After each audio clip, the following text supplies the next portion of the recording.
Bienvenue, mesdames et messieurs, dans le débrief du débat de la présidentielle. Celui qui vient de finir et animé par Babylas Botton portait sur le terme insécurité et lutte contre le terrorisme en Côte d'Ivoire. Et Babylas était en compagnie de deux invités. Monsieur Saka Ninafolo Laurent, il est un expert en matière de lutte contre le terrorisme. Il enseigne à l'université de Bouaké en Côte d'Ivoire. Puis, il y avait également dans ce débat M.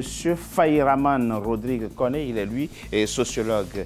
Babylas et ses invités ont évoqué trois points essentiels sur lesquels nous reviendrons dans le débrief. La question sécuritaire de la Côte d'Ivoire dans son ensemble, les mesures entreprises par les pouvoirs publics pour lutter contre l'insécurité et la grande criminalité. Et troisième point, les grands défis que devra relever le prochain président de la République, notamment en ce qui concerne la lutte contre le terrorisme. Deux habitués du débrief avec moi pour cette émission. Paul Hervé Agoubli, vous êtes enseignant-chercheur à l'Université Félix Houphouët-Boigny de Côte d'Ivoire. Merci à vous.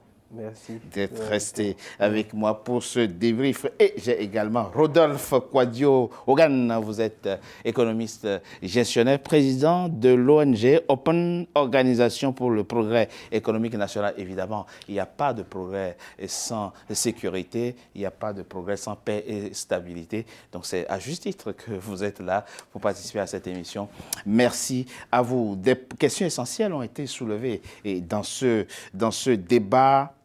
Commençons par un point crucial, le point qui est plus proche de nous. 7 400 000 électeurs ivoiriens se déplaceront le 31 octobre 2020 pour aller dans 22 000 bureaux de vote élire le prochain président de la République. Dans quel état d'esprit, je vais commencer par vous, dans quel état d'esprit abordez-vous ce rendez-vous électoral? Il faut noter qu'effectivement, le 31 octobre prochain, les Ivoiriens vont aller donner leur suffrage à des élections. Et aujourd'hui, nous constatons qu'il y a une certaine psychose qui... D'où vient-elle cette psychose? Non, par rapport aux événements que nous constatons, il y a que déjà, avant les élections, il y a le boycott qui est annoncé par l'opposition. Oui. Et il y a le gouvernement qui veut aller coûte que coûte aux élections. D'aucuns disent qu'il n'y aura pas élection et le gouvernement dit qu'il y aura élection. Donc dans cette psychose-là, oui, il y a les électeurs qui doivent normalement se prononcer. Est-ce que nous allons avoir une forte participation? Il reste à observer. Alors vous évoquez effectivement le boycott auquel appelle l'opposition ivoirienne, mais le thème même qu'il est convenu désormais d'arrêter, c'est boycott actif. Effectivement, on ne sait pas trop ce que ça supposerait le jour des opérations de vote. L'opposition ivoirienne appelle à un boycott actif du processus électoral. Ça va donc de la campagne électorale jusqu'aux opérations de vote le 31 octobre. Mais le gouvernement, lui, se veut rassurant, effectivement. Et le ministre de l'Intérieur et le ministre de la Défense et le gouvernement dans son ensemble et la commission électorale nationale indépendante, la commission électorale indépendante se veut rassurant. Eux tous, ils pensent et ils disent et ils garantissent que tout se passera dans la paix. Oui, mais on l'espère parce qu'on est ivoirien et même si on ne l'est pas, on est dans un pays dans lequel on aspire à vivre harmonieusement avec les autres. Et l'environnement insécure qui entoure la préparation des élections, la campagne électorale en tous les cas, n'est pas fait pour rassurer, en effet, sur les conditions des incidents en effet, ces derniers jours et ont même entraîné la mort de nombre de vos compatriotes. En effet, et c'est peut-être le lieu, parce que le débat que nous engageons, enfin le débriefing que nous faisons est important, il porte sur les questions de sécurité, oui. Et peut-être que l'environnement politique est déjà le point d'impulsion, n'est-ce pas, de l'environnement sécuritaire général.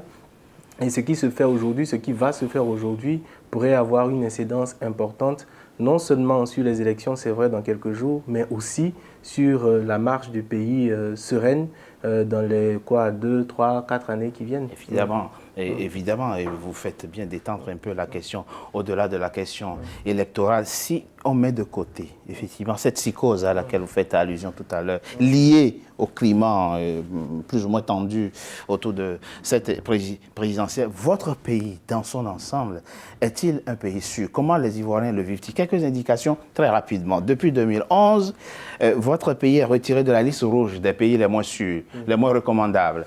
Donc aujourd'hui, la Côte d'Ivoire, en tout cas théoriquement et au regard des critères internationaux, ferait partie des pays les plus sûrs. Bon.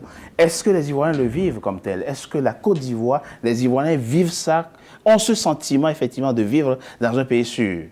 Oui, et c'est bien effectivement de marquer la différence des choses entre les marqueurs statistiques pour l'opinion internationale et puis également le ressenti des populations sur place ici.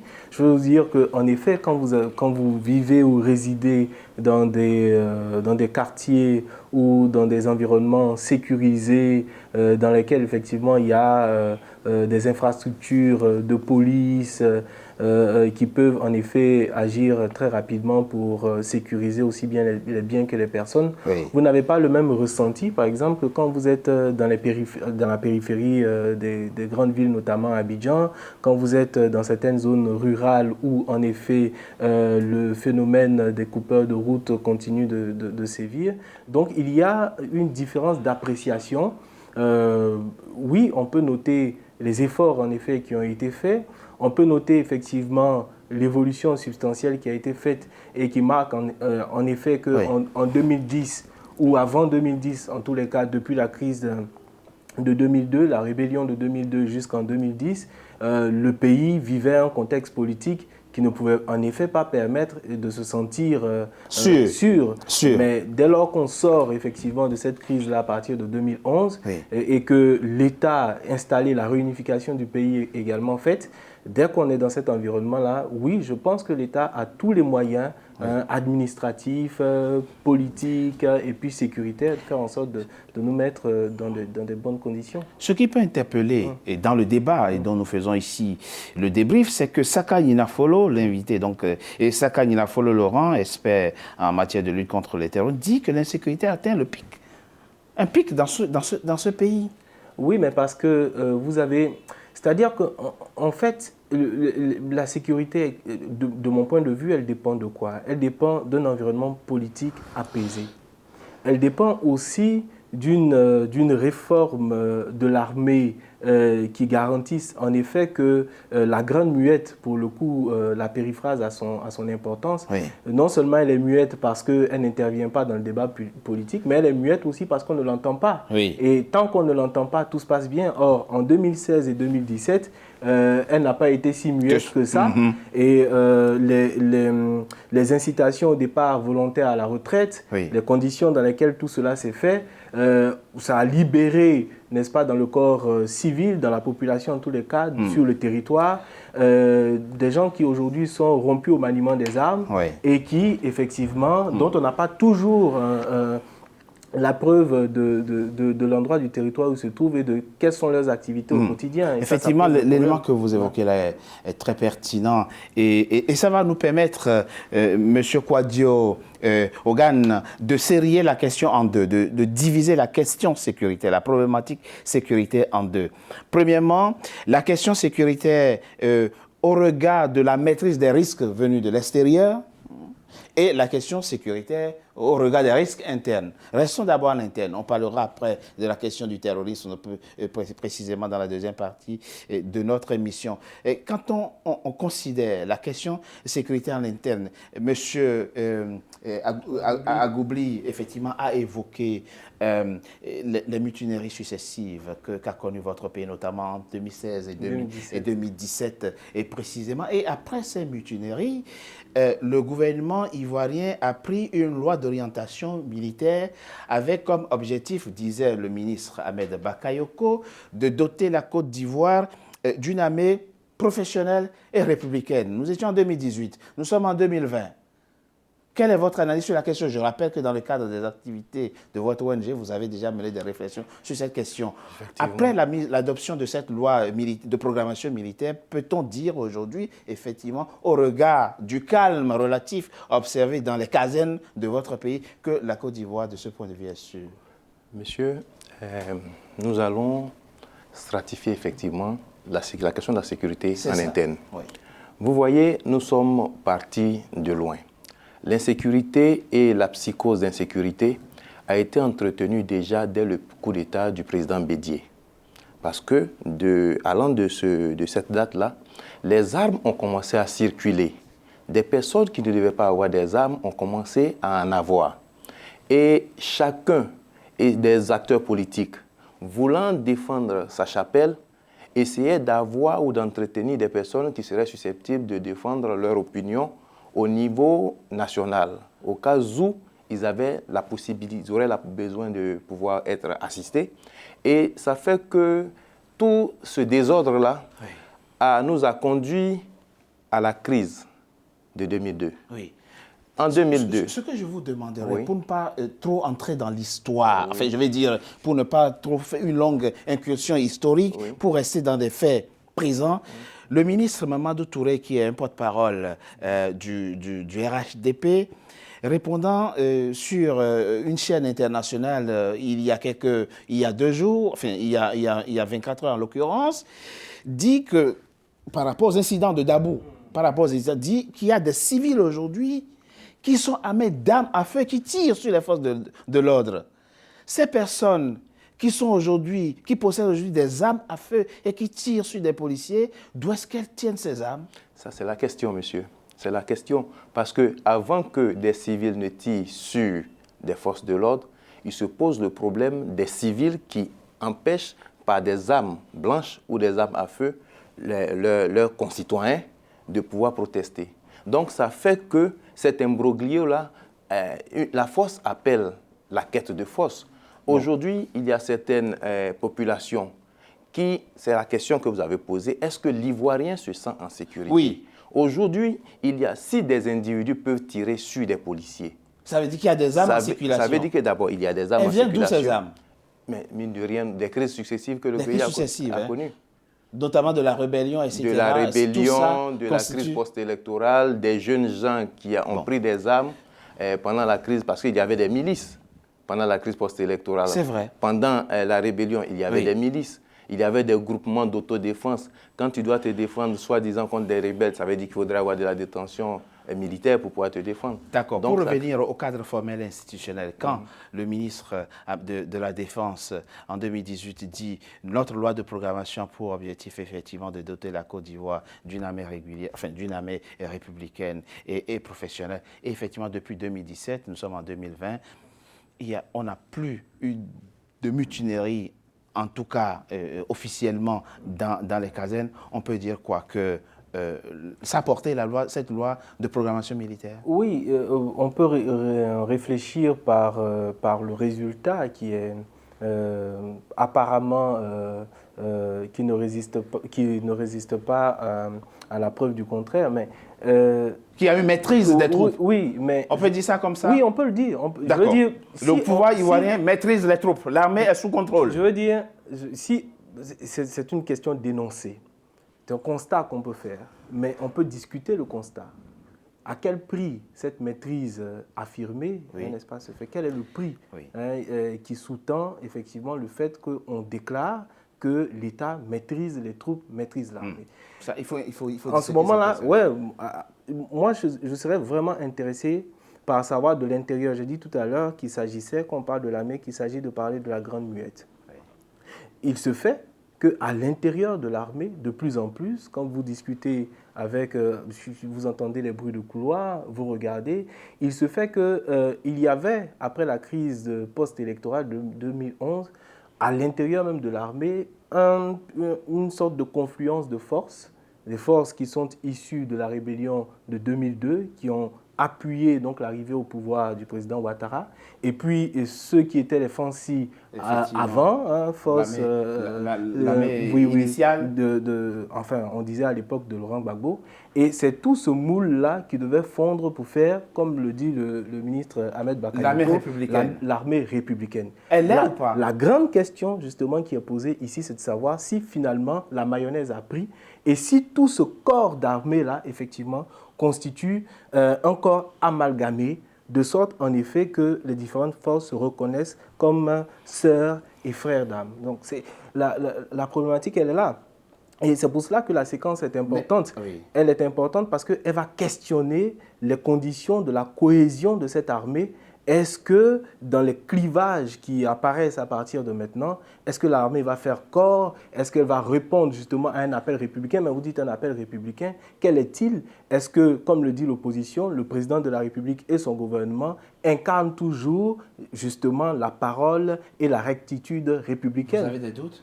Non, je n'ai pas de doute. Je me mets dans la posture, en effet, des antagonismes qui sont là aujourd'hui. Et quel est le moteur qui questionne ces différents antagonismes? C'est une question importante que vous évoquez, mais à en juger par le calme, en tout cas, qui règne aujourd'hui dans les casernes, on peut dire que la mayonnaise a pris, comme vous dites, un des points, monsieur Kouadio Hogan, un des points importants soulevés dans le débat de Babylas Botton avec ses invités, c'est la question des enfants microbes. Et c'est très intéressant de suivre de rappeler ce que le sociologue Fayraman Rodrigue Koné a dit dans cette émission. Il dit au fond, ces enfants microbes que vous appelez enfants en rupture, en conflit avec la loi, mais qui en réalité sont aussi en rupture de banc avec la société, ce sont des résidus. Ces enfants sont les résidus, les substrats des crises successives que vous avez connues dans votre pays. Et il est allé loin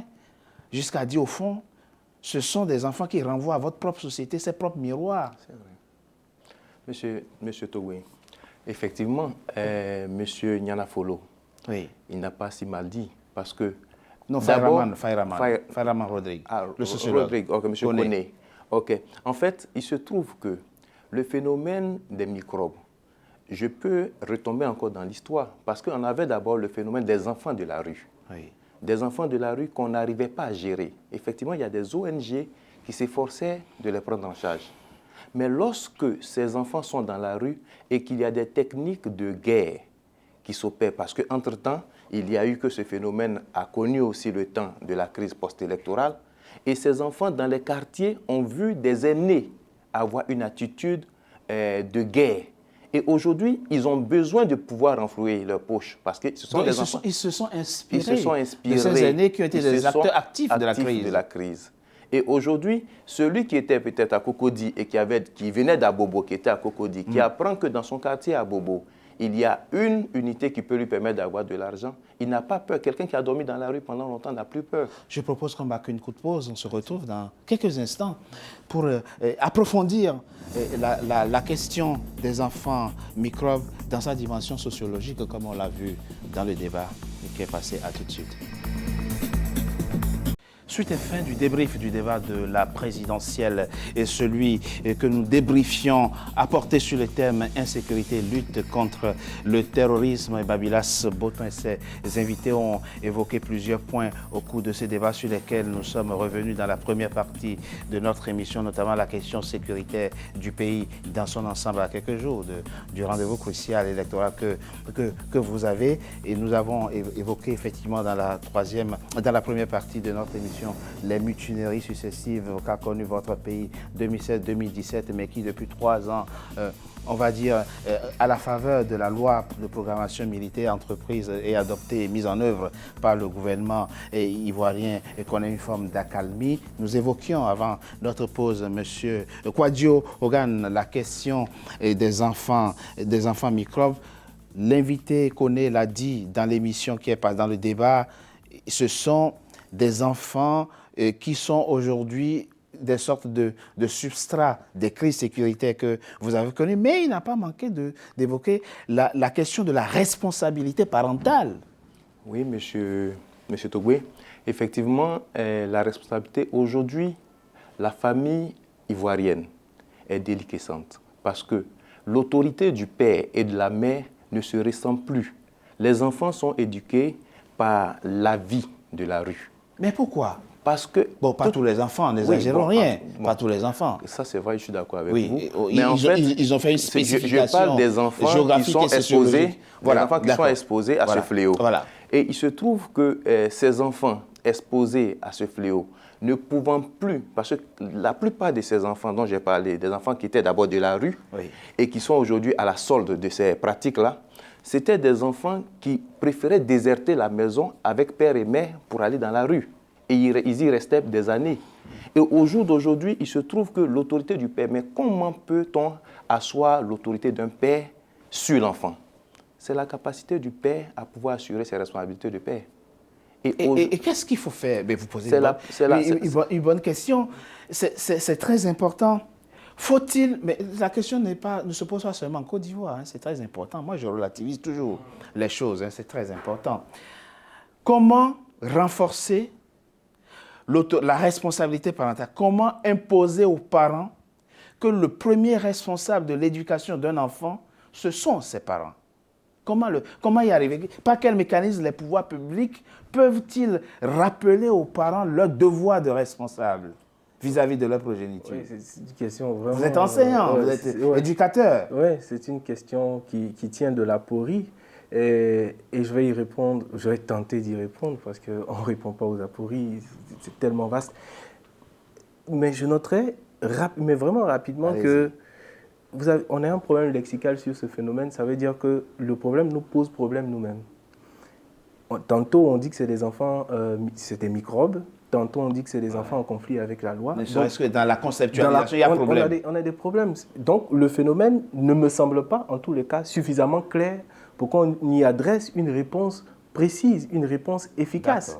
Et là-dessus, les sociologues sont questionnés, divers journalistes et tout le monde sont questionnés pour amener ce phénomène à quelque chose de positif, pour qu'on puisse le regarder comme un phénomène social normal et qu'on le règle. Alors, la question des parents. La question des parents interroge, là encore aussi, l'environnement économique.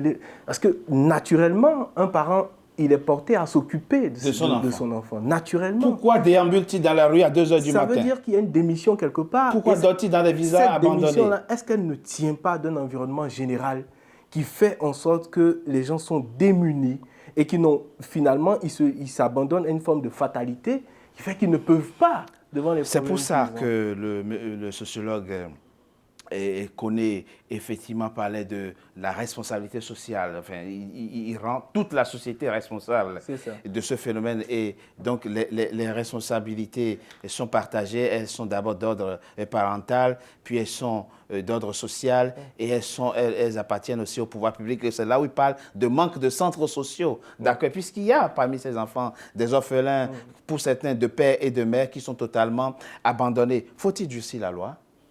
La réponse doit-elle être répressive? Non, pas forcément. Il faudrait éduquer.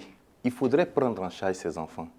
Parce que un enfant qui accepte de risquer sa vie parce qu'il doit prendre un portable, prendre une machette, apparaître devant tout le monde. Est-ce qu'il est conscient du risque? C'est ça aussi la question. Pour la prise de conscience du risque, il faudrait qu'on lui apprenne qu'il y a des risques dans ce qu'il est en train de faire. C'est la société. La société. Il n'y a pas de centre d'accueil.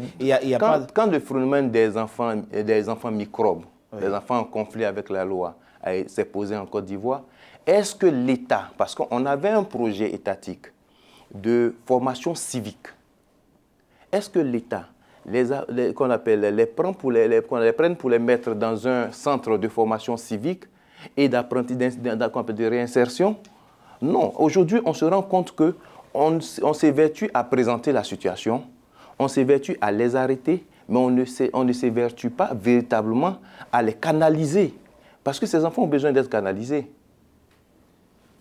Au fond, ce que vous dites, ça apporte peut-être la réponse à ceux qui réfléchissent sur ces questions et qui pensent et qui réfléchissent aux mesures à prendre. Il n'y a pas une mesure qu'on peut prendre comme ça et qui pourrait être efficace. C'est un ensemble de mesures qu'il faut coordonner. Il faut d'abord une réponse répressive. Effectivement, quand il y a crime, il faut qu'il y ait réponse. il faut un encadrement social. Donc, il faut l'ouverture, sans doute, de centres spécialisés pour recueillir ces enfants, en tout cas pour ceux qui n'ont pas de parents et qui doivent être recueillis. Et il faut effectivement une conscientisation des parents qu'on doit placer devant leurs responsabilités et parentales. Et bien entendu, un durcissement de l'arsenal juridique aussi. Mais ce par rapport à quoi le gouvernement a déjà durci son arsenal juridique, c'est la lutte contre le terrorisme. C'est contre le terrorisme. On était en 2015 déjà, votre pays et la Côte d'Ivoire a entrepris un durcissement de l'arsenal juridique en matière de lutte contre le terrorisme, passant par exemple de 10 à 20 ans de prison pour les crimes d'apologie du terrorisme. On l'a rappelé, on l'a vu dans le débat 2016, c'était en 2016, Bassam a été frappé par le terrorisme. Et puis, le 11 juin 2020, au nord de votre pays, c'était à Fololo, je ne sais pas si je prononce, Kafolo, pardon, votre pays également a été frappé. On se souvient en 2016, le gouvernement ivoirien a pris un budget d'urgence de 80 milliards pour faire face au terrorisme. Au regard des résultats, que peut-on dire? Que la Côte d'Ivoire a réussi à juguler la menace terroriste? Alors, il y a deux choses. Premièrement, on apprend que depuis 2016, en tous les cas, même avant 2016, la Côte d'Ivoire a réussi à déjouer de nombreux attentats terroristes. Donc, vous avez une partie de la réponse qui peut être à cet égard positive. Et puis, vous avez l'autre revers de la médaille, parce que vous avez ces deux attaques-là qui sont quand même survenues, notamment en 2016 et puis il y a quelques semaines, en 2020 même. Oui. Alors, là encore, c'est la nouveauté du phénomène pour un pays comme la Côte d'Ivoire, parce que le terrorisme, dans son déploiement, en tout cas conceptuel, il est à la fois politique, c'est des revendications politiques, des revendications religieuses, une forme d'expansion idéologique. Et quand vous regardez donc cette triple articulation, comment la Côte d'Ivoire peut se trouver dans l'œil du cyclone des terroristes pour qu'ils veuillent effectivement s'y établir et frapper un tel pays? Parce que, bon, déjà, l'établissement naturel ou traditionnel du terrorisme, c'est la bande sahélienne. Oui. Nous sommes plutôt un pays côtier. Est-ce qu'il s'agit effectivement d'avoir accès, comme certains le disent, aux différents ports pour avoir plus de puissance? Ou est-ce que la Côte d'Ivoire revêt un enjeu idéologique et religieux si important qu'on veuille s'y établir? Là encore, il y a un besoin, à côté de ce qui est fait militairement, il y a un besoin, en tout cas pour les stratèges qui s'occupent de ces questions, il y a un besoin de clarification, en tous les cas entre eux. J'imagine que ce n'est pas des choses dont on parle sur la place publique, pour faire en sorte de démanteler, si elles existaient, des cellules dormantes, ou pour avoir un renseignement suffisant pour annihiler la menace à partir du moment où elle se met en œuvre déjà. C'est un questionnement très profond qu'il faut avoir. Quand on réfléchit à la question dans les pays comme le Mali, le Niger, etc., on émet très rapidement la crainte de voir un vivier de jeunes recrutables par ces cellules islamistes et pour en faire des tueurs. Est-ce que ce risque existe dans votre pays, la Côte d'Ivoire? Bon, on ne peut pas véritablement conclure, mais seulement on sait une chose, c'est que l'Ivoirien aime la vie. Oui. L'Ivoirien aime la vie. Et donc, pas la mort. Hein. Ouais, non, l'Ivoirien aime la vie. Et il faut noter aussi que nos acteurs de sécurité au niveau de la sécurité intérieure et de la sécurité internationale, extérieure, et aussi du renseignement, vraiment ont montré un savoir-faire parce que c'est un phénomène nouveau. Et aujourd'hui, le monde n'est pas à l'abri. Même les États-Unis sont exposés au terrorisme. Donc, c'est à nous maintenant de commencer à mettre notre schéma, notre politique interne pour contrer les actions terroristes. Aujourd'hui, nous nous réjouissons parce que quand il y a eu l'événement de Bassam en mars 2016 et celui de Kafolo, franchement, on a eu tous peur. Oui. Parce qu'on s'est rendu compte que ça pouvait frapper tout le monde. Entre-temps, il y a eu une riposte quand même. Oui, il y a eu une très belle riposte de la Côte d'Ivoire qui a poursuivi ces gens, y compris jusqu'au-delà des frontières. Jusqu'à attraper le responsable, nous voilà. a-t-on Donc dit. c'est important aussi de Donc, le dire. En fait, c'est pour dire quoi? C'est pour dire que notre système sécuritaire, franchement, ils ont une très bonne organisation. Et ils ont une action sur le terrain qui ne fait pas trop de publicité, mais qui est efficace. Et au jour d'aujourd'hui, je pense que, comme l'a dit M. Agoubli, c'est un phénomène qui questionne sur les questions de prise, qu'on appelle de gestion et d'anticipation sur ces phénomènes-là. Et de politique publique, notamment ce qui concerne la lutte contre la pauvreté. Mais ce que vous dites, c'est important ça. Ce que vous dites et qui est à relever, c'est qu'il y a en Côte d'Ivoire une psyché, une psychologie sociale qui fait que les Ivoiriens aiment la vie et ne se laisseraient pas facilement recruter par des gens pour aller tuer et d'autres Ivoiriens. Revenons aux questions simples, aux questions de base. Bientôt la présidentielle dans votre pays. De l'extérieur, beaucoup redoutent la violence. Vous avez même des gens qui disent qu'il y a déjà guerre en Côte d'Ivoire, qu'il y a déjà des conflits en Côte d'Ivoire. Certains parlent même d'affrontements interethniques. Deux questions simples pour finir cette émission, très rapidement. Redoutez-vous, les Ivoiriens que vous êtes, vous deux, redoutez-vous vraiment que le 31 octobre prochain, 31 octobre 2020, des Ivoiriens attaqueront d'autres Ivoiriens? Oui, moi je le redoute, hein. Tous les signes sont là. Vous savez, j'aime bien, mais il y a déjà eu, vous prenez une ville à quelques kilomètres à peine d'Abidjan, à Dabou.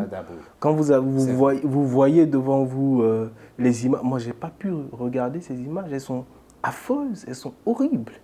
Horrible. C'est même plus de la méchanceté, c'est de la petite sauvagerie. Un cas isolé, vous pensez que non. Il y a des raisons de craindre?